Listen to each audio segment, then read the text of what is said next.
Donc la Coupe du Monde va rassembler cette année 340 champions qui se sont qualifiés depuis le début de l'année 2003 dans 37 pays différents. Évidemment, l'idée qui nous réunit, qui est assez simple aujourd'hui, c'est celle que le jeu vidéo peut être un sport, tout simplement. C'est-à-dire qu'aujourd'hui peuvent être pratiqués comme un réel sport et requiert des qualités qui sont celles de bons sportifs. En juillet dernier, une équipe canadienne de joueurs de jeux vidéo se rendait en France pour représenter le pays dans le cadre de la toute première édition de la Coupe du monde des jeux vidéo. Pendant 7 jours, les organisateurs de l'événement ont réussi à regrouper dans un même lieu les meilleurs joueurs de la planète. Pas moins de 100 000 joueurs ont essayé de se qualifier dans leurs pays respectifs pour représenter leur pays, mais seulement 340 ont fait la sélection finale. De chez nous, 7 joueurs âgés entre 19 et 23 ans, des joueurs que l'on peut qualifier de professionnels dans leur domaine, sont partis pour défendre les honneurs du Canada. Ils doivent se foutre de notre langue, mais on va leur foutre de leur gueule. On est ready, boys? Le bic, idée? Prêt? Prêt? Ouais. Prêt? Mais malheureusement, la souris n'a pas roulé pour eux. Oh, bien joué, Romy! Reste en pause. Garde les fautes. Ça passe en B. Ça passe en B. La PHS. Allez, plus que 2. Bougez pas, On les défonce là. Go, go, go! Attends, on arrive. Trop mal. Haché dans la roue, il s'explose. Allez! Je trouve qu'on a extrêmement mal joué, là, mais à part ça, je sais pas, il manquait quelque chose. On n'a pas si mal joué que ça, c'est plus que, mettons, qu'on n'était pas vraiment capable de garder nos positions, là. Parce que le team play, bof, non plus, là, mais en tout cas. Moi, je vois ça comme ça. Personnellement, je pense que même Rick doit pouvoir témoigner. Premier LAN international que tu as été, je suis sûr qu'après tes premières défaites, tu t'es dit, mon Dieu, j'ai fait des erreurs. Même là, si c'est ton 10e LAN, tu vas faire des erreurs encore. Mais, ouais, je sais, mais gars, mais le but, c'est que justement, tu fasses le moins d'erreurs possible dans chaque match. Puis c'est là que ça va bien aller aussi, pis tout, là. On va aller manger. On va manger. Moi, les deux, tu sais. C'est en voyant ces jeunes déçus après avoir perdu dès les tout premiers matchs de la compétition et surtout sachant qu'ils avaient investi des centaines d'heures en pratique de jeux vidéo que je me suis demandé qu'est-ce qui pouvait bien attirer les jeunes vers les jeux vidéo. Et en même temps, quel pouvait être l'impact de ces jeux sur les jeunes, sur leur entourage et en fin de compte sur notre société. Et la question est d'autant plus d'actualité puisque la génération qu'on avait baptisée Nintendo, elle vieillit. Certains d'entre eux touchent la trentaine et elle cède donc sa place à la génération Internet qui elle est née avec une manette à la main et un monde sans frontières. À preuve, le petit Hugo de 5 ans. Ben oui, j'aime ça. Là, je fais des courses, OK?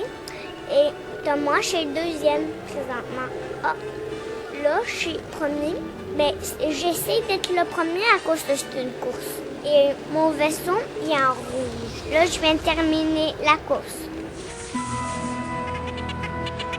J'aime voir le film qui est au début. J'aime ça faire la course. Ben, j'ai l'impression que c'est moi le bonhomme, c'est moi qui conduis le vaisseau. J'ai l'impression que je suis dans le jeu. C'est ça.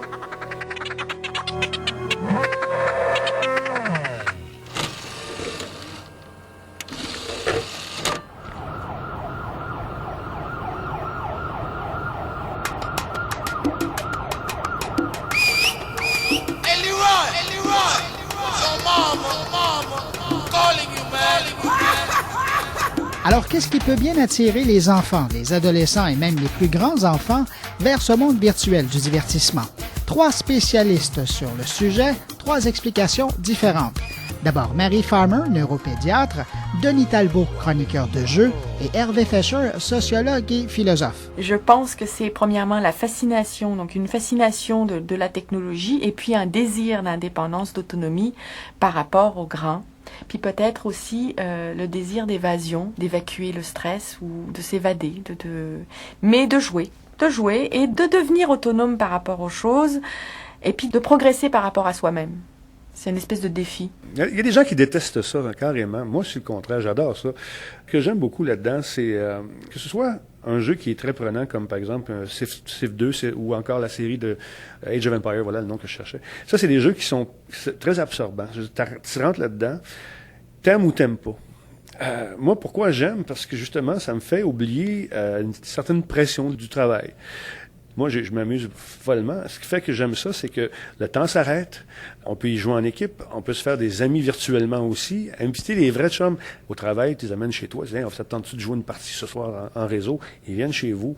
On se jumelle à d'autres mondes. C'est vraiment un phénomène de gang qui est le fun. Je crois que ça constitue un échappatoire. Ça, je crois que c'est un des aspects importants. Le jeu de billes, ça constitue pas un échappatoire par rapport à la vie réelle. Mais le jeu vidéo, ça constitue vraiment un monde parallèle. Et on le sait très bien, ça crée une dépendance très forte pour certains. Tous les jeux de rôle où les gens se relèvent la nuit pour aller chercher des points, pour grossir leur personnage, s'en aller dans des scénarios qui sont assez complexes. Et la vie ordinaire, quand ils retournent dans leur lit ou quand ils vont travailler, quand ils vont dans le métro, leur paraît bien plate et bien médiocre. Alors, à mon sens, on pourrait dire c'est un rôle d'opium du peuple pour compenser la misère parfois désespérante de la vie réelle. Et d'un autre côté, dans cet imaginaire, je crois aussi que l'individu peut développer des facettes de sa personnalité, de son imaginaire, qui peuvent être très enrichissantes.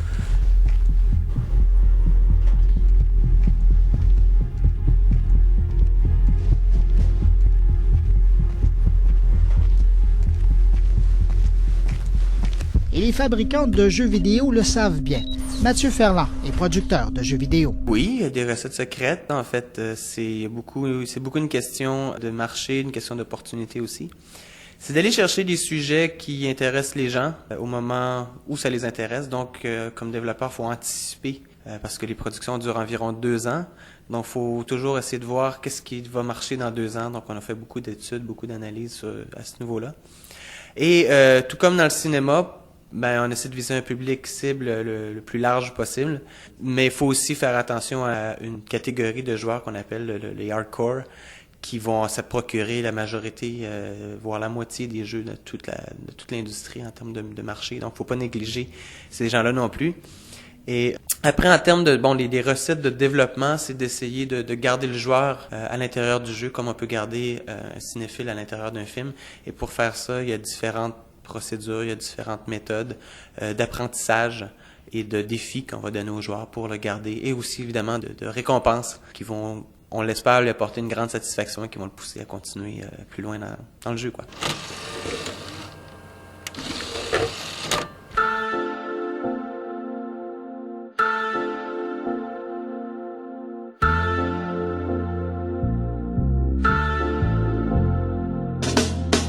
Depuis l'apparition du jeu vidéo dans les foyers, tous les scénarios concernant l'impact de ceux-ci ont déjà été évoqués un jour ou l'autre pour expliquer soit la délinquance d'un garçon ou un développement antisocial chez l'adepte du jeu vidéo.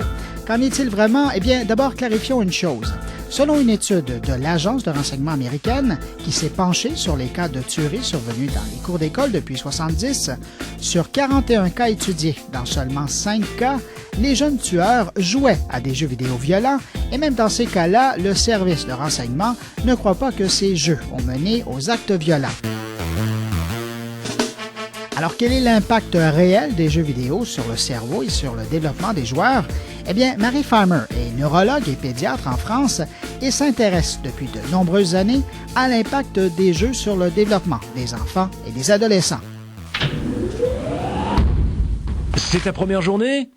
Choisis un travail sur le panneau d'affichage ou bien, si t'es un pro, clique sur le conducteur expérimenté. Ils deviennent conscients qu'ils peuvent être indépendants, autonomes par rapport à leurs parents pour quelque chose. Ils deviennent un individu à travers le jeu vidéo. Ils peuvent, eux, faire quelque chose tout seuls. Alors ton travail consiste à labourer ces 2 champs. Soulève la charrue pour éviter les pierres. Ça commence petit, ça peut commencer à 2-3 ans. Les premiers jeux vidéo, 3 ans, on voit ça souvent. Et puis, en fait, ça permet à l'enfant de progresser et de voir tout seul les progrès qu'il peut faire. C'est-à-dire, il grandit et il se voit grandir et il peut se donner des petites étapes à avoir, à atteindre.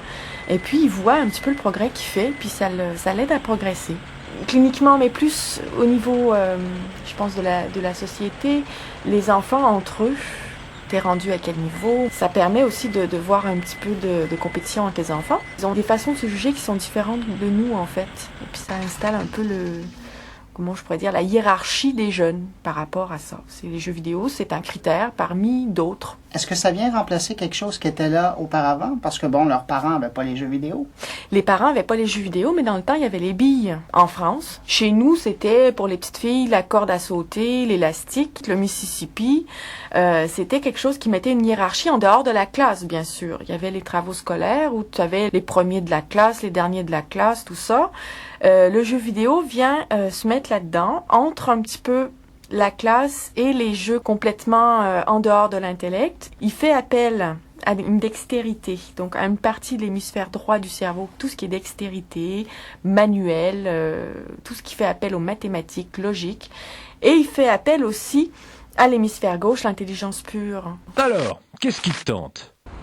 Si tu veux quitter le jeu, clique sur le portail. Mais quand ils sont plus vieux, quand ils sont ados, et c'est là où les jeux deviennent encore plus populaires, là, ça répond à quoi? Ça répond, ils ont le virus, c'est la technologie, c'est intéressant. On va les chercher dans quelque chose qu'ils ont le droit de faire. On leur donne le droit de tuer quelqu'un, on a le droit de dégommer les extraterrestres, le droit d'aller chercher des trésors. Ça leur donne des aventures. Ils sont pas obligés de jouer concrètement aux cow-boys puis aux Indiens dans la rue. Ils peuvent, par l'intermédiaire du jeu vidéo, s'inventer des voyages fantastiques. C'est les meilleurs du monde. Et tuent plein de méchants. Ça leur donne un petit peu une part de rêve, peut-être qu'on n'avait pas dans notre temps. Quand on joue au cow-boy aux Indiens, il y a quand même quelqu'un qui est devant nous. Quand on fait du saut à la corde, il y a quelqu'un de l'autre côté qui tient la corde. Mais quand on est devant l'ordinateur, on est seul et on est devant un monde réel pour certains, dont d'autres diront irréel, un deuxième monde. C'est pas un exutoire, ça? Ça risque un petit peu de marginaliser, effectivement, d'enfermer les jeunes sur eux, mais ça les met face à un miroir. Ils se retrouvent parce que à travers l'écran d'ordinateur et les méchants qu'on veut dégommer, il y a toujours soi. En venant ici, j'étais en train de me rappeler un de mes petits patients qui a une grosse malformation cérébrale que j'ai soigné il y a 2 ans, qui est toujours malade, bien sûr. Et lui, il avait une épilepsie qui durait toute la journée et il convulsait pas, il était simplement absent. La seule façon de savoir s'il était avec nous ou pas, sans mettre l'électroencéphalogramme, qui est quelque chose qui est quand même assez extraterrestre comme appareillage, on le mettait devant la console de PlayStation, et quand on voyait qu'il commençait à faire des points, on se disait, tiens, il est présent, il est là. C'était une façon de voir si le jeune était bien conscient de ce qu'il faisait ou s'il était complètement pas avec nous, parti complètement dans son épilepsie. C'est aussi une façon de voir et de montrer la concentration des jeunes. C'est important de voir à quel point ils peuvent se concentrer. Le jeu vidéo peut participer à favoriser une meilleure concentration par rapport à plus tard un travail scolaire ou une tâche bien particulière qui demande une certaine concentration. Oh, j'aimerais beaucoup bondir avec toi, mais je dois réunir beaucoup de pots de miel pour ma fête. Tigrou, peux-tu m'aider à trouver d'autres pots de miel? Bien sûr, mon petit ourson. Merde, qu'est-ce que les oursons aiment dans ce massin tout collant? Est-ce qu'on peut voir, parce que là, ça fait plusieurs années qu'il y a des enfants qui jouent à des jeux vidéo, des adolescents aussi, des adultes maintenant qui étaient enfants quand ça a commencé. Est-ce qu'on peut voir une différence entre celui qui joue et celui qui ne joue pas? Est-ce que ça se mesure maintenant? Je pense qu'il y a une étude britannique qui est sortie le mois dernier dans une revue scientifique qui fait part de 2 groupes de jeunes adolescents. Un groupe joue aux jeux vidéo régulièrement, l'autre groupe ne joue pas et on a mis en évidence chez les jeunes qui jouaient une meilleure concentration pour des tâches, une tâche unique bien définie. Donc de ces jeunes qui jouaient par rapport à ceux qui jouaient pas. Ils ont des meilleures stratégies aussi par rapport à l'approche d'un problème bien précis, bien sûr, et qui après, inconsciemment, ils le mettent en pratique dans le quotidien. Mais c'est bien sûr inconscient, mais on a vu que ces enfants-là étaient capables de mieux se concentrer. Les nouvelles technologies ont permis de développer certaines facultés de l'humain, tout comme la technologie en général, la science en général. Les meilleures façons de se nourrir permettent d'avoir une meilleure santé. Le fait de développer les jeux vidéo et certaines facultés précises du cerveau permettent au cerveau humain, quelque part, de bien se développer et d'affiner certains petits points, par exemple au niveau logique, au niveau 3 dimensions. Quand on fait, moi si on me montre un dessin en 3 dimensions sur l'ordinateur, je suis pas sûre que je vais réussir aussi bien que mon fils de 9 ans et demi. Ça c'est clair parce qu'il a l'habitude, c'est son truc. Maintenant c'est même plus un acquis à faire. L'enfant part avec. Il a 3 ans. La première fois qu'il voit un écran d'ordinateur, et pas comme moi, j'avais 20 ans, donc il a énormément d'avance. Donc c'est vrai que. Mais est-ce que ça veut dire que le jeu vidéo permet de développer quelque chose dans le cerveau qui peut-être par les générations passées n'a jamais été développé? On a des millions de cellules dans le cerveau, des millions de neurones qui, à l'âge de 25 ans, commencent à s'éteindre tranquillement parce que ils se rendent compte qu'on s'en sert pas, donc ils se disent bon on s'en va. Pourquoi pas? Est-ce que les records du monde ont progressé sur le plan physique? Pourquoi est-ce que les facultés cérébrales ne progresseraient pas aussi grâce aux différentes technologies? Moi, je suis pas contre. Je pense que c'est une possibilité à envisager. Il faut voir avec le recul qu'on va avoir dans les années qui viennent. Donc, pour le moment, vous voyez un peu le jeu vidéo comme un exercice pour le cerveau? Oui. Si on voit les choses positivement, bien sûr, avec une limite, bien sûr, dans les... je suis pas en train de dire que c'est parfait et que il y a certaines limites à avoir. Il faut quand même socialiser les enfants, les faire jouer à des vrais jeux avec d'autres copains. Mais le jeu vidéo, dans la limite du raisonnable, de la pratique, permet d'affiner certaines facultés cérébrales.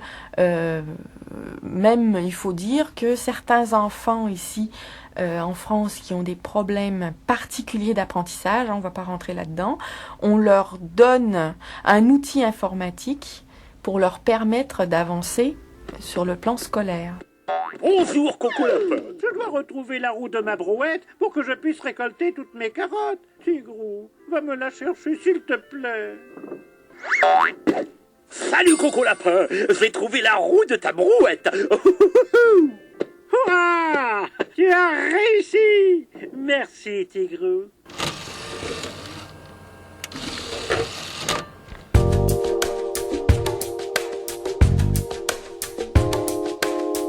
Si les jeux sont si populaires de nos jours, dans les cours d'école, dans les salons, les arcades et dans les tours à bureau où travaille maintenant la génération Nintendo, c'est parce que les jeux sont de plus en plus médiatisés. Aujourd'hui, tous les grands films d'action qui sortent sur les grands écrans ont dans leur panoplie de produits dérivés un jeu vidéo inspiré du film.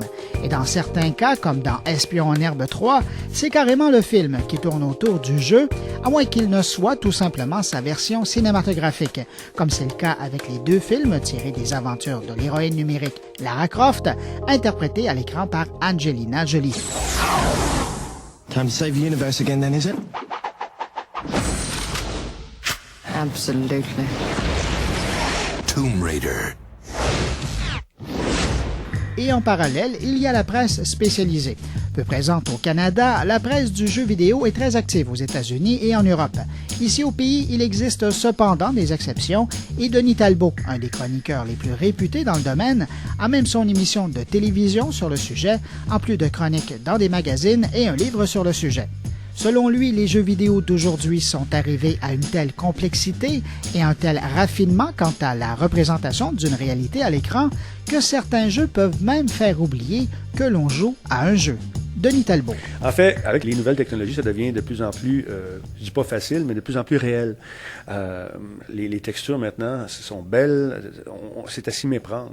Il y a même des jeux dans lesquels on a l'impression d'être dans un film, d'être le principal acteur d'un film, dans un jeu, dans une aventure contre la mafia, par exemple, n'importe quoi. On est dedans. Donc, comment arriver à jumeler les 2 éléments, je pense, c'est grâce à l'imaginaire des programmeurs, des gens qui font ces jeux-là, avec un bon scénario qui se tient ou avec le réalisme d'une simulation qui vient se greffer justement à la technique qui nous permet des trucs superbes. Les textures, l'eau a l'air de l'eau maintenant, et plus ça va. Avant ça avait l'air d'une masse d'huile. Maintenant, l'eau a l'air véritable. Les nuages sont volumétriques. On peut rentrer dedans. C'est plus des taches dans le ciel. C'est vrai, c'est en 3D. Donc, le 3D, les machines puissantes nous permettent justement de vivre des expériences qui sont très, très près d'une certaine réalité.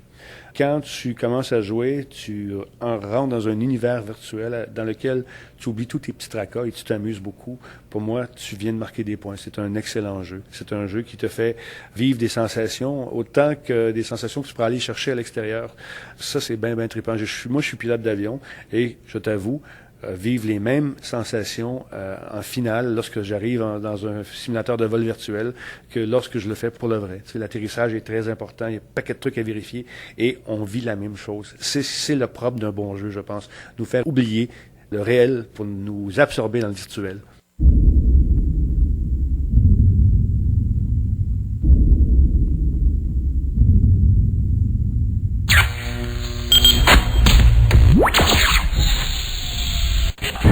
Dans ces jeux-là, qu'est-ce que vous voyez, vous, comme divertissement? Ah, ben c'est quand tu joues à des jeux comme Warcraft, c'est plus individuel.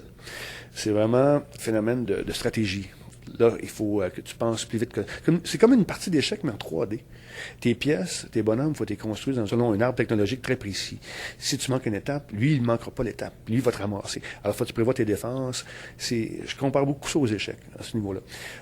Quand tu joues en équipe, des jeux comme, je sais pas, moi, Counter-Strike, là, encore une fois, c'est la stratégie, mais en groupe, en équipe. Il y a des tactiques qui doivent être développées. Puis ça prend une certaine cohésion dans l'équipe. Il faut que tu te parles, il faut que tu connaisses les cartes par cœur. Ça demande toute une gymnastique intellectuelle parce que, à un moment donné, ton plan, c'est, OK, on va passer par là, non. Mais eux autres, ils ont prévu ça aussi. Ils descendent 2 gars. Là, il faut que tu réagisses. Qu'est-ce que tu fais? Où que je passe? Qu'est-ce que je fais? Je me cache-tu? Je m'en vais-tu? Je monte en haut? Je descends dans le tunnel ou pas?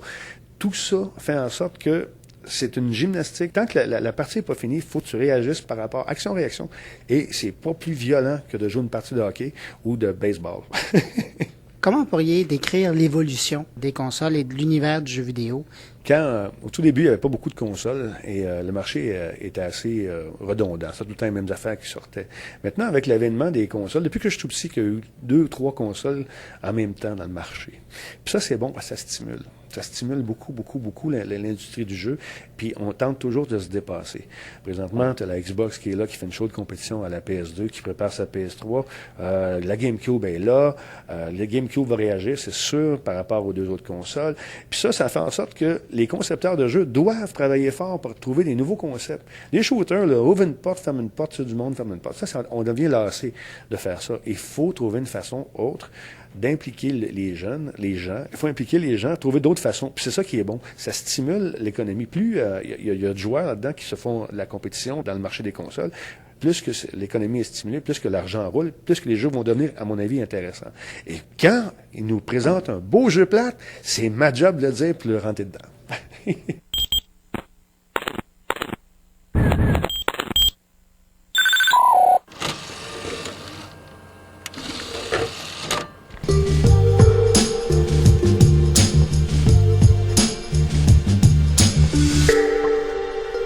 Et les producteurs de jeux vidéo sont très sensibles aux commentaires de chroniqueurs de jeux comme Denis Talbot ou encore aux rumeurs ou commentaires qui circulent sur Internet. Car une bonne partie de leur public s'y trouve et s'y informe. Alors, comment savoir ce que les joueurs veulent? J'ai posé la question à Mathieu Ferland, il est producteur du jeu Splinter Cell, édité chez Ubisoft, un des plus gros succès en magasin, et chez Ubisoft, on est déjà à préparer la suite du jeu. Fischer, il fait nuit. À vous de jouer. Votre priorité, c'est de trouver l'agent Blaustein. Vous le localiserez grâce à un contact local de la NSA. Je suis en route. Et évitez les rues. La police est très présente dans cette ville. Et on n'aura pas le soutien de Washington si ça dégénère en incident. Consultez votre montre terminale. Mathieu Ferland. Évidemment, on va regarder les critiques. On va regarder beaucoup les forums sur les sites... que ce soit des sites d'Ubisoft ou des sites de fans, où les gens vont échanger sur une panoplie de sujets. À l'occasion, on va alimenter aussi ces sites-là pour aller chercher des informations qu'on veut. On va aussi participer, parler avec les gens. C'est quelque chose qui les intéresse, d'avoir une opportunité de s'adresser directement aux développeurs, d'avoir du feedback, etc. Donc, on va organiser des chats, des choses comme ça, pour aller chercher vraiment une information qui est très précise dans plusieurs domaines. Et à partir de ça, à partir justement de notre perception du marché dans un futur rapproché, en fonction de ce qu'on aurait aimé faire dans le passé, on va merger ça ensemble. On va analyser la compétition aussi, évidemment. On va évaluer les nouvelles technologies, les nouvelles tendances et les nouvelles innovations qu'on pourrait avoir pour être encore devant la compétition. C'est quelque chose, je pense, qui a encore une grande importance dans le jeu, c'est-à-dire la beauté des graphiques et l'innovation aussi en matière de gameplay. Et tant qu'on arrive à être à la hauteur ou du moins à faire aussi bien que la compétition, mais je pense que les produits peuvent atteindre un certain succès.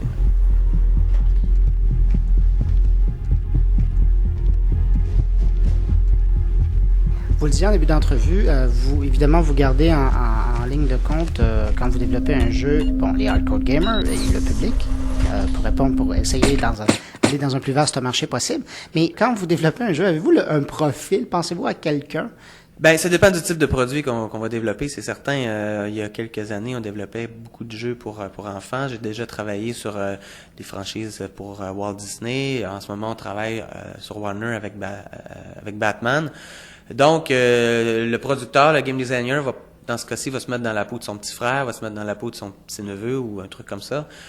Pour Splinter Cell, ce qui est merveilleux, c'est que on se met dans notre peau à nous, parce qu'on est nous-mêmes le premier public et la première critique de notre propre produit, ce qui est un avantage et un inconvénient en même temps, parce qu'il faut quand même prendre assez de recul pour garder un esprit d'analyse efficace et éviter de tomber dans le piège de faire son jeu de rêve, parce que on ne fait pas les jeux pour soi, on les fait pour les clients. Et donc, pour y arriver, on fait énormément de focus group.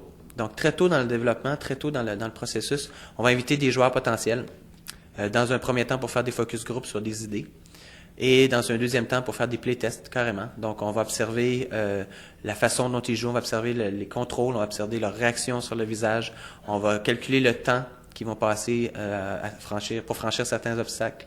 On va évaluer évidemment le nombre de fois qu'ils vont mourir dans un jeu. Et évidemment, on va récupérer leur feedback.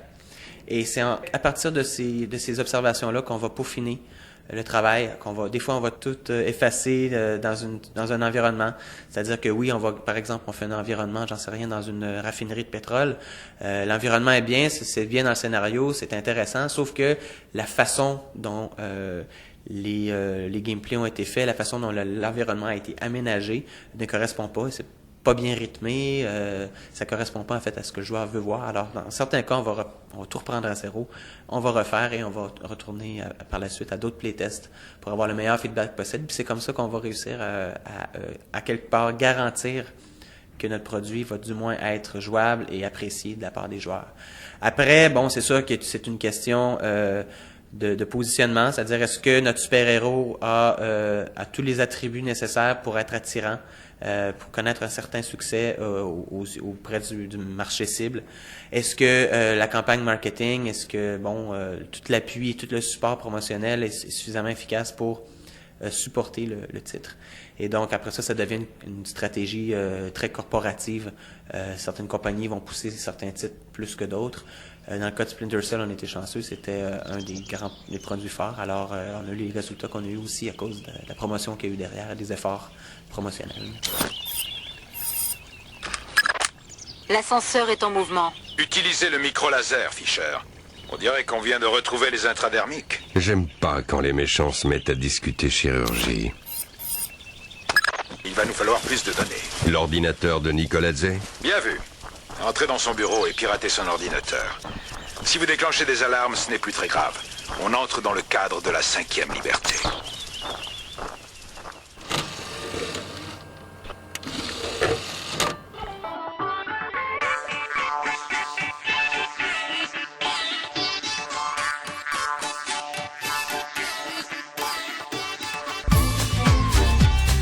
Aujourd'hui, avec des millions d'adeptes un peu partout sur la planète, le jeu vidéo a pris des airs de grande messe qui se déroulent un peu partout sur le globe à toute heure du jour ou de la nuit et réunit des centaines, sinon des milliers de joueurs qui partagent une chose en commun, la passion pour un jeu. Et c'est ainsi que le jeu vidéo en ligne est devenu la nouvelle planche de salut de l'industrie des jeux vidéo. Aujourd'hui, presque tous les titres qui sortent en magasin peuvent se jouer en ligne. Même les consoles de salon se branchent aujourd'hui sur Internet. pour mettre en réseau les utilisateurs de Xbox et de PlayStation. Ce monde de joueurs en ligne, qui est devenu en soi un deuxième monde, avec ses lois, avec ses codes, fascine une jeune professeure de l'Université du Québec en Abitibi-Témiscamingue, au point où elle a décidé d'investir son temps à l'étude de cette faune du cybermonde. Samuel Ducrot-Henry. En fait, la grande surprise, c'est justement l'arrivée du jeu vidéo en réseau, où au contraire de tout ce qu'on pouvait s'attendre, les joueurs vont se socialiser, se retrouver ensemble, vouloir se confronter les uns aux autres à travers des réseaux locaux ou bien via Internet. Donc on a affaire vraiment à des clans et non pas des êtres solitaires perdus dans leur sous-sol. Est-ce qu'ils ont une particularité, les gens qui jouent à des jeux vidéo et qui se branchent en réseau, par opposition à ceux qui sont seuls chez eux et qui se confrontent à la machine? Je dirais dans un premier temps, rapidement, peut-être dans la nature des jeux choisis eux-mêmes. C'est-à-dire qu'on peut avoir affaire à pour les joueurs de jeux en réseau, ils aiment particulièrement les jeux de stratégie, la dimension multiplayer, ça va leur permettre justement de communiquer, d'échanger. À contrario, parce qu'on a bien sûr ces fameux joueurs solitaires, on a peut-être affaire à des jeunes ou du moins jeunes, qui apprécient les jeux peut-être de stratégie, mais dans une autre dimension. Il y a un grand nombre de CD-ROM interactifs sont à vocation single player, donc un seul joueur. À ce moment-là, jouer tout seul chez soi, ça peut tout à fait répondre à leurs besoins, indépendamment de leur besoin de se relaxer ou de se détendre ou justement de couper les ponts avec le monde environnant. Dans vos recherches, vous avez été capable de voir pourquoi il y avait un intérêt, entre autres, dans les grands matchs, les rencontres internationales ou même locales, mais des rencontres où les gens se déplacent. Pourquoi il y a un intérêt pour des jeux où il y a des armes, de la violence? Ça, c'est fascinant. Alors, c'est fascinant, mais je pense que l'intérêt n'est peut-être pas... disons, on va remonter de façon plus large jusqu'aux développeurs. Les développeurs conçoivent ce genre de plateforme. C'est pas pour autant que ça répond systématiquement aux demandes des joueurs. Les joueurs, ils font avec ce qu'ils trouvent pour le moment. Nous avons donc affaire à des jeux de shooter, des jeux de stratégie pour les jeux comme Civilization, etc., ou Warcraft. Mais pour le moment, en fait, ils jouent un petit peu avec ce dont ils disposent. Ensuite, pour ce qui est des joueurs eux-mêmes en cours de LAN, ils vont simplement, ils vont avoir grand plaisir à se retrouver ensemble, ça c'est certain. Et puis, je dirais que le jeu devient juste un support, un moyen une bonne occasion de se réunir et puis de compétitionner comme de vrais athlètes. Vous disiez le jeu en LAN ou le jeu sur Internet branché en réseau. Est-ce qu'on n'est pas en train de recréer une forme de club, de bande, mais par les voies du numérique? Exactement. En fait, moi, mes recherches s'organisent autour d'une thématique, elle s'intitule exactement le cyberludique communautaire. Donc l'idée de communauté est vraiment présente, elle est sous-jacente à l'idée même de jeu en réseau. On va vouloir, je parle des joueurs, ils vont vouloir se retrouver ensemble, compétitionner. Alors, la plupart du temps, ils ne se connaissent que par pseudo interposé. Je sais pas, Warrior affronte Loup Errant. Mais pour ce qui est de la réalité, lorsqu'ils ont l'occasion de se rencontrer de visu, à ce moment-là, à l'occasion d'une LAN organisée dans un sous-sol d'église, par exemple, ils vont vraiment voir les joueurs en chair et en os. Ça leur donne l'occasion, bien sûr, de partager leur passion avec des jeunes de leur âge. Et encore, je dis des jeunes, c'est de moins en moins vrai. On sait que l'âge moyen du joueur, c'est 28 ans. Alors ça remet en question beaucoup notre échelle de valeur. Donc je dirais que d'une façon générale, nos joueurs vont simplement rechercher le contact à tout prix. Est-ce qu'on est en train de voir une génération, la première génération Nintendo, la première génération vidéo, et celle-là, évidemment, va vieillir, mais la suite, les générations, ce seront des générations qui vivront avec le jeu? Tout à fait. En fait, je dirais pas la génération Nintendo parce que bon, je pourrais presque m'inclure dans la génération Nintendo. On va remonter un peu plus haut. On avait donc les générations qui ont joué dans les bistrots avec les Pac-Man et compagnie. Il y a eu les Amiga, les Atari. Donc là, on a affaire justement à ce joueur moyen de 28 ans qui est cadre aujourd'hui, qui est père de famille. Et après, pour ce qui est des compétiteurs, on va dire à l'occasion des LAN, en effet, on a des 18-25 ans. C'est ce que je vois dans mes sondages. 18-25 ans sont des jeunes étudiants, etc., qui en effet font partie de la génération Nintendo. Maintenant, pour ce qui est de l'avenir, va falloir voir les choses un petit peu différemment. Pourquoi? Parce que le jeu va se jouer de plus en plus en famille. Donc, on va se retrouver avec papa, maman qui compétitionnent contre donc des plus jeunes de 4-5 ans à travers des parties de cartes dans Mario Bros et compagnie. Donc, à ce moment-là, on va avoir en effet des petits jeunes qui naissent avec quasiment la console dans les mains. Et on commence sur console, puis on poursuit sur PC parce que ça fait plus adulte, plus professionnel, etc. Et comme bien sûr, c'est, on va dire, l'outil de travail donc des professionnels du jeu vidéo. Okay. Vous avez le droit de dire quand vous êtes mort où est-ce qu'il vous a tué clairement puis tout là. C'est bon? On a le droit de parler quand on est mort. Oui. Oui, c'est ça, ça a l'air que même en Europe, en tout cas de ce qu'on a entendu. Là, fait que... En Amérique du Nord, on peut pas parler qu'on est mort. Ouais, c'est ça. Ah ouais, mais nous en Europe, on pense. Fait qu'on parle comme qu'on veut. Ça? Ouais. Règlement français. Ok, c'est correct. C'est bon? Fait qu'ayez pas peur de parler quand vous êtes mort, ça va nous aider, ça va aider ça, puis on sait pas si l'autre team le sait, fait qu'on va essayer d'avoir... C'est des Swedish, pareil, faut leur donner une chance. Comment on peut expliquer que les LAN ou les événements là, de jeux en réseau, mais dans un même lieu, dans une même salle, soient plus populaires en Europe, même en Asie, qu'en Amérique? Là, je pense qu'il y a un phénomène culturel très fort en Asie. En effet, Nintendo, c'est Nintendo. Bon, ça s'explique. Il y a des choix économiques qui se sont faits il y a 50 ans au niveau du développement des choix à l'électronique, etc. Peut-être l'Amérique s'est orientée beaucoup, on le sait aussi quand même, sur l'informatique. Mais dans une autre mesure, une autre dimension, la dimension affaires professionnelle qui en fait est présente en Asie, mais le jeu a été longtemps dévalorisé, on va dire, en Amérique peut-être, tout simplement pour des considérations, ça pouvait passer un petit peu pour une sorte de défouloir. Pour les plus gentils, c'était une catharsis, pour les plus méchants, c'était vraiment une pathologie que de vouloir jouer au jeu. Donc en fait, les nouvelles tendances sont en train de changer radicalement ça, on est en train de casser les préjugés. Donc dès lors que ceci se met en place, l'Europe a été touchée après l'Asie, donc valorisation du jeu, compétition, etc. L'Amérique, ça se met en place de plus en plus. Je pense que c'est une question d'années. En fait, c'est déjà en cours. C'est simplement qu'il s'agit socialement de revaloriser, médiatiquement aussi parlant, les jeux vidéo. Vous êtes chercheuse, vous êtes professeure à l'université, vous avez fait des travaux de recherche dans le domaine. Qu'est-ce qui vous intéresse? Qu'est-ce qui vous passionne dans ce sujet-là? Je pense que c'est l'impression d'être un petit peu, de vivre avec son temps. Pour une fois, j'ai vraiment l'impression de vivre avec mon temps dans le domaine du jeu, puisqu'on est dans le pouls de l'événement en tant que tel. J'ai l'impression d'avoir pris un peu comme le premier train au début du siècle et d'être dans le wagon de tête, parce qu'on peut dire que quelque part, on découvre le paysage tous ensemble au jour le jour, industriels, consommateurs, jeunes, moins jeunes, chercheurs. Donc à ce moment-là, je pense tout simplement qu'il s'agit simplement de voir les choses se mettre en place et puis rester vraiment très proche, je pense, et à l'écoute de cette industrie nouvelle. Il y a des choses qui vous surprennent encore?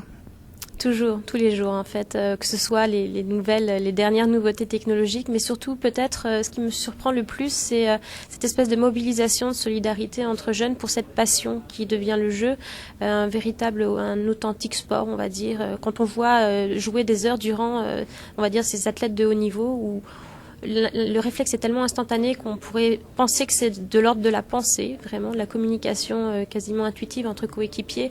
Il y a vraiment quelque chose d'absolument phénoménal là, aussi bien au niveau de la communication que l'étude sociologique en tant que telle, et bien d'autres, je pense, domaines de recherche vont se pencher très sérieusement là-dessus. Il y en a un grand allé, il a Glock. Il y en a tous. Allez, on les gère. Ça passe. Encore. Putain. Nice. Allez, important celui-là. Hein. On le met, hein. Celui-là, on se concentre.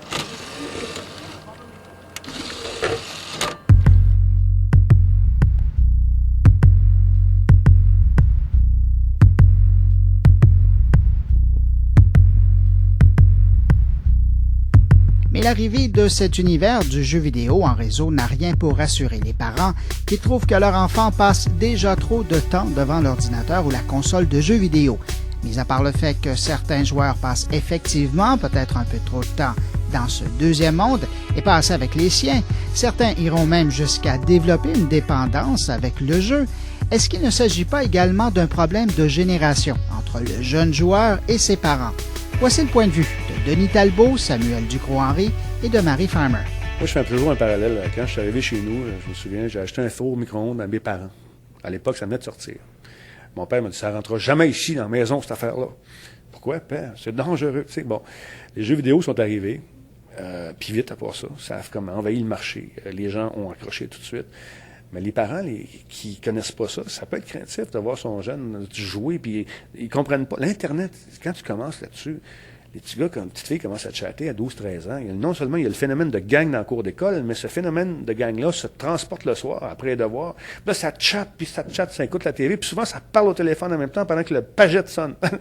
Ça, c'est vraiment ce qui se produit. Puis ça, c'est dur à comprendre pour des parents. Là, y a-tu quoi? Y a-tu des prédateurs là-dessus? Les médias aident beaucoup à faire peur aussi. Quand, il y a eu les attentats du 11 septembre, puis tout de suite, moi, j'ai eu des appels ici. Penses-tu que Microsoft est responsable à cause de son Flight Sim? C'est des trucs comme ça qui font en sorte que le message des jeux vidéo peut être perçu négativement par les parents qui sont pas au courant. Mais moi, quand j'ai des parents qui viennent chez nous avec des enfants, à un moment donné, les voisins, à un moment donné, viennent faire un tour. Mon petit gars qui coupe le gazon, il dit « Hey, père, viens faire, je vais te présenter Denis. » Denis, il rentre chez nous, là, il voit les jeux. Ah, moi, je joue pas à ça. Ah non. Là, je mets un jeu dans la machine, je commence à jouer à, je sais pas moi, Colin McRae ou voiture de course. Oh, puis le bonhomme, il veut l'essayer. Puis finalement, ce que tu apprends, c'est que 2 semaines après, il a acheté une Xbox, puis lui aussi, il joue. C'est parce qu'il y a beaucoup de mythes qui sont véhiculés autour de ça. C'est des gens qui disent que ça engendre la violence. Je suis pas d'accord. Moi, je pense que les parents devraient aller faire un tour dans les LAN parties, aller voir comment ça se passe. Ils vont voir qu'il n'y a pas de violence. Les petits culs s'encouragent. C'est comme, j'ai vu plus de violence dans des parties de hockey le samedi matin avec des jeunes, des petits bonhommes qui patinaient tout croche. Les parents les voient dans la Ligue nationale puis ça s'engueule. Ça, c'est plus violent, à mon avis, que des gens qui jouent dans les jeux vidéo, dans leur sous-sol ou en gang sur Internet. Et n'oublie pas, les feux rouges sont en option.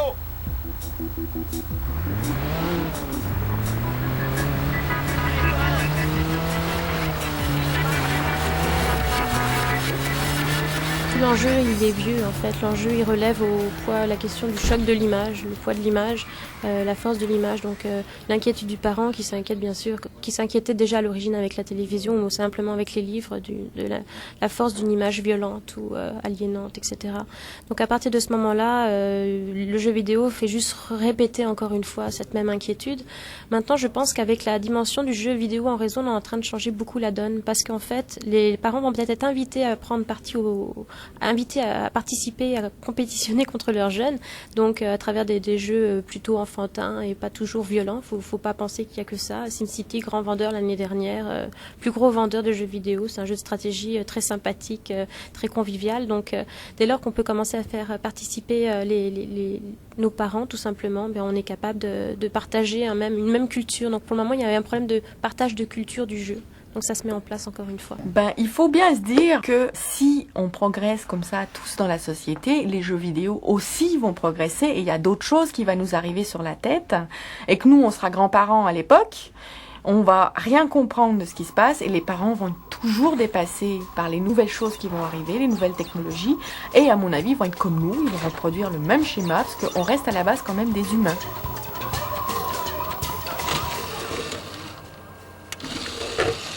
Avec l'émergence de cette industrie du divertissement et cette passion de la part des joueurs, apparaît également une nouvelle réalité, le sport électronique. Et n'allez pas vous imaginer que l'on parle ici de jeux vidéo à saveur sportive, comme un jeu de soccer ou de hockey. Non, dans la plupart des compétitions internationales qui revendiquent le titre de compétition sportive électronique, on a plutôt affaire à des jeux de stratégie qui évoquent beaucoup plus le monde des sorciers, des chevaliers et des groupes militaires. Sur cette question, 4 opinions. Le chef de l'équipe canadienne à la Coupe du monde des jeux vidéo à Poitiers, Jonathan Leblanc, Samuel Ducrot-Henry, le sociologue Hervé Fischer, mais d'abord le chroniqueur de jeux vidéo, Denis Talbot. Oui, déjà, il y a des vedettes. Au moment où on se parle, il y a eu une compétition en Europe qui regroupait les meilleurs Canadiens. Et il y a de l'argent à faire là-dedans. Au début, quand on jouait à des jeux, moi, j'avais dit à mon père, là, il y a 20 ans, père, je vais gagner ma vie en faisant des critiques de jeux. Il m'aurait dit, ouais. Mais maintenant, c'est la même chose. Ces jeunes-là sont bons. Ces jeunes-là ont une dextérité manuelle incroyable. Ils connaissent les jeux par cœur. Ils font des passes incroyables. J'ai vu des compétitions de Warcraft avec les gens qui utilisaient les raccourcis. Ils bâtissent une ville en 3 coups de souris. Puis c'est incroyable. Ils sont indestructibles. Mais oui, ça va arriver. On va voir ça. Aux États-Unis, c'est très populaire. C'est grandissant. En Europe également. Et je crois qu'on est juste au début de ça. Ça commence et ça va être éventuellement un métier. Souvent, il y a des gens qui se font recruter par des compagnies, des gros joueurs qui maintenant sont endossés par des commanditaires, qui portent des t-shirts, la casquette, un peu comme ce que fait Tiger Woods.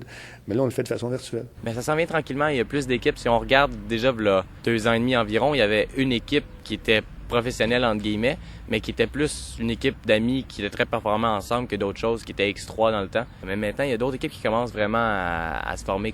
Ben moi, j'hésiterais pas du tout sûrement pour faire ça. C'est sûr que dans tout le temps qu'on investit là-dedans et tout, c'est un des buts pas mal de tous les joueurs rendus à notre niveau de devenir gamer professionnel, à part pour quelques exceptions. Il y a des joueurs qui jouent très fort puis qui sont juste intéressés, qui sont là pour la compétition et le jeu, mais pas pour devenir professionnel en tant que soi. Donc ça dépend de chaque personne. Là.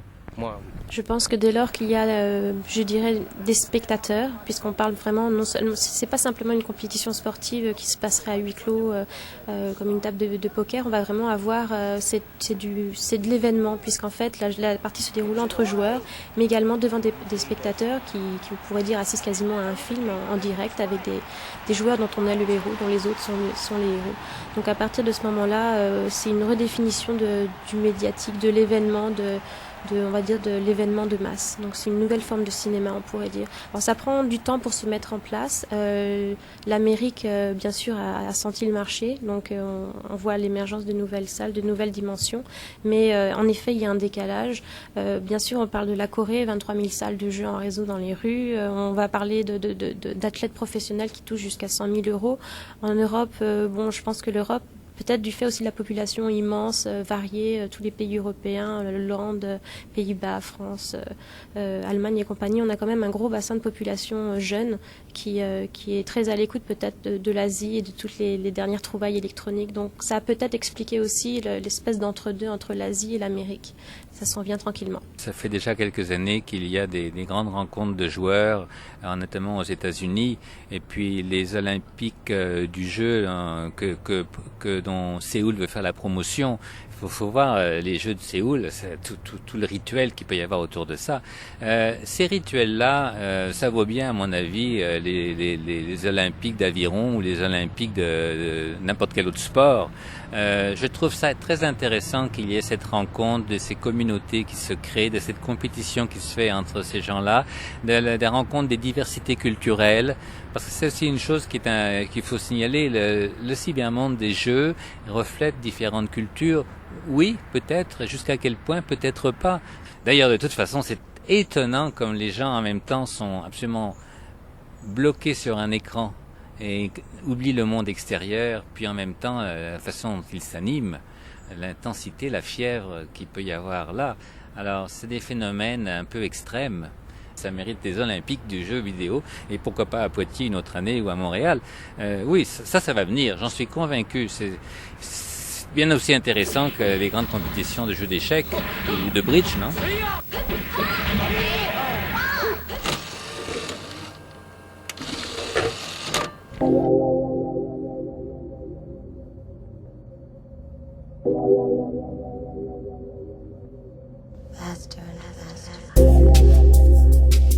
Et ce sport électronique, il n'est pas réservé qu'aux garçons. Bien que la grande majorité des joueurs de haut niveau soient masculins, il n'en reste pas moins qu'on retrouve également une élite féminine. Lors de la Coupe du Monde à Poitiers cet été, j'ai rencontré Luna, une jeune femme de 22 ans qui fait partie de l'équipe française de Counter-Strike, un jeu de stratégie antiterroriste. Plus précisément sur Counter-Strike, j'aime bien tout ce qui est en fait stratégique. En fait, c'est l'esprit d'équipe, de construire ensemble en fait des stratégies qui mènent à quelque chose, à gagner. Counter-Strike, est-ce que ça a été le premier contact avec les jeux vidéo? Moi non, pas du tout. En fait, avant, j'aimais pas du tout les jeux d'ordinateur. Et donc après, ensuite, par rapport à la famille, j'ai une demi-sœur qui elle jouait tout le temps à Counter-Strike, qui m'a fait connaître et je m'y suis mise comme ça, j'ai aimé. Mais il faut quand même faire un saut de partir de Counter-Strike et de se retrouver avec l'équipe nationale française, des filles. Comment ça s'est produit? En fait, on a ce qu'on appelle chaîne de discussion IRC. Donc en fait, je suis allée, on discute un peu. Après, on voit des équipes de filles qui cherchent des joueuses. Donc on passe des tests et après on sait si on est prise ou pas. Et c'est comme ça qu'on forme donc des clans. Et ça me plaisait plus en fait de faire partie d'un groupe de filles pour pouvoir justement essayer de faire le contraste filles-garçons dans le monde en fait d'un jeu qui ressemble plus à un jeu de garçons que de filles. Vous la vivez comment, cette différence que les organisateurs, même ici à la Coupe du Monde, font entre les joueurs hommes et les joueurs femmes? Disons que les garçons, eux, ils sont vraiment à l'intérieur de l'ordinateur. Nous, on a quand même on est quand même des femmes, donc on a la préoccupation de son petit ami ou de la maison. Donc on joue le soir de la semaine, sauf le week-end. Le week-end, on fait totalement autre chose. Et eux, apparemment, ils sont plus jeux vidéo, ils en sortent pas, donc forcément, ils arrivent à avoir un niveau beaucoup plus élevé, étant donné qu'ils passent beaucoup plus de temps que nous sur l'ordinateur. Diriez-vous que les femmes ont une approche plus zen du jeu? Oui, on va dire ça comme ça, parce que de toute façon, les filles, c'est très rare quand elles se disputent. Bon, c'est plutôt un peu chiffon, alors que les hommes, c'est vraiment, s'ils ont raté leur cible, ça devient une catastrophe. Nous, on prend ça beaucoup plus cool. Est-ce qu'il y a une différence dans le style de jeu? Bon, on peut comprendre que quelqu'un qui passe plus de temps va être meilleur, mais le style de jeu?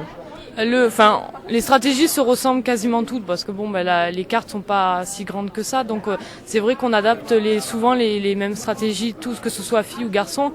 Les garçons, ils ont peut-être plus de réflexes, on sait pas comment l'expliquer. Bon, ils ont un niveau plus élevé que nous, c'est sûrement déjà parce qu'ils passent beaucoup plus de temps. But là. Ouais. Non, c'est pas le dernier. Non, parce qu'on va gagner. Rush. Ça. Maison, derrière. Facile. Pour l'instant, on détient le titre de championne du monde parce que l'année dernière, il y avait que 4 équipes en compétition, donc c'était un peu plus facile. Là, cette année, c'est vrai qu'il y a les étrangères en plus, donc c'est sûr, c'est pas du tout pareil. Elles travaillent différemment et c'est vrai que même nous, on a peur d'autres équipes. Il y en a dont on savait même pas qu'elles existaient, donc on sait pas trop. Mais celles qu'on connaît vraiment, on les appréhende, on sait pas trop comment ça va se finir. Est-ce que vous êtes en contact avec les joueurs masculins de la Coupe du Monde? Oui, on en connaît quelques-uns, bon pas tous, mais c'est vrai qu'on a des bons contacts quand même avec les équipes masculines. Il n'y a pas de. Je pense quand même qu'ils font une différence entre la leur et notre compétition parce qu'ils savent qu'on a un niveau inférieur au leur. Mais sinon, on est toujours, quand ils voient une équipe féminine arriver, on est toujours un peu les chouchoutes. Ils s'occupent bien de nous, donc ça va. Du côté des garçons, on parle beaucoup du niveau professionnel. On peut penser à l'équipe de la Corée du Sud, entre autres, qui a son entourage, ce sont des gens payés. Avez-vous l'impression que du côté des femmes, le sport électronique professionnel, ça aura sa place à un moment donné? Pour le moment, c'est vrai que très peu de filles osent démarrer Counter-Strike, donc on arrive déjà à être un petit nombre. Là, on est 50 filles présentes à ce tournoi, mais je pense que plus le temps passe, plus les filles vont s'y mettre et à ce moment-là, on pourra aussi avoir des équipes professionnelles féminines. Il n'y a pas de raison. Et si vous aviez à choisir entre votre travail et puis le jeu, est-ce que ce serait un choix difficile à faire? Pas du tout. Parce que pour moi, Counter-Strike, ça reste un loisir.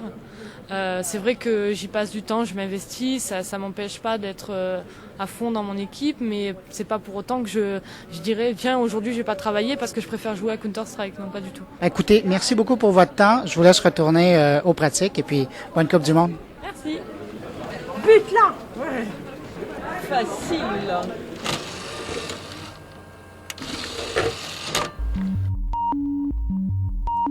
Reste à voir maintenant l'impact de cette forme de divertissement sur notre société, l'influence de ce deuxième monde sur le nôtre. Le philosophe et sociologue Hervé Fischer a beaucoup écrit sur le sujet du monde numérique et il est depuis longtemps un observateur de qualité dans le domaine. Et c'est à lui que j'ai demandé sa vision sur l'impact des jeux vidéo sur notre société. L'existence de plus en plus présente du monde virtuel, c'est quand même une nouveauté dans l'histoire de l'humanité. Avant, le monde virtuel, on a pu dire qu'il était magique ou qu'il était religieux. Quand on va dans une église, qu'on se met en communication avec Dieu, D-I-E-U, des majuscules, c'est quand même un monde virtuel où on va chercher un refuge, une consolation. Bon. Il y a toujours eu comme ça un échappatoire, un monde virtuel. Mais ce monde virtuel-ci est beaucoup plus englobant. Parce que c'est pas comme une prière agenouillée. Là, on pitonne, on est pris dans une histoire, on est pris dans un tempo qui vous absorbe par le rythme rapide, accéléré. Donc, on passe de l'autre côté du miroir. Et dans cette mesure-là, le jeu vidéo a une force pour happer les gens hors du monde réel et les emmener dans ses propres logiques, dans ses propres aventures ou dans ses propres turpitudes, beaucoup plus fort. En ce sens, les technologies numériques, moi je dis souvent, sont comme un psychotrope. Elles peuvent agir sur l'inconscient d'une façon un peu comme une hypnose, extrêmement forte. Et alors, est-ce que ça favorise une sorte de maladie mentale, sociale, plus large qu'avant?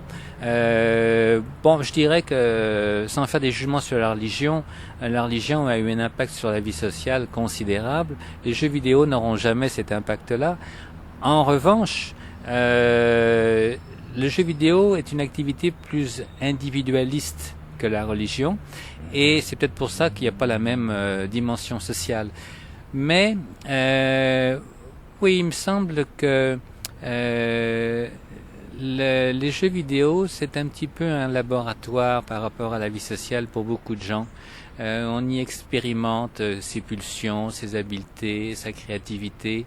Il me semble que la société y gagne.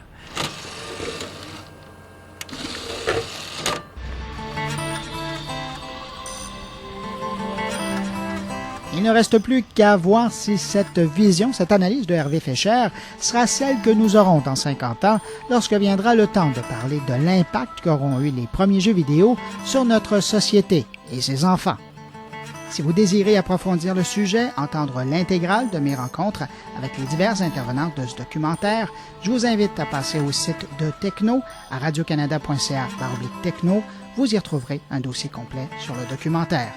Ont collaboré à ce documentaire Nicolas Goulet, Simon Deschamps, Maxime Gaudreau, Jonathan Leblanc, Harlem Ahua, Roland Cator, Marc Fortin, Irène Cioto, Jean Gagnon et un merci tout spécial à Annie Noël de Tilly. Au microphone, Bruno Guglielminetti. Merci de votre écoute. Au revoir.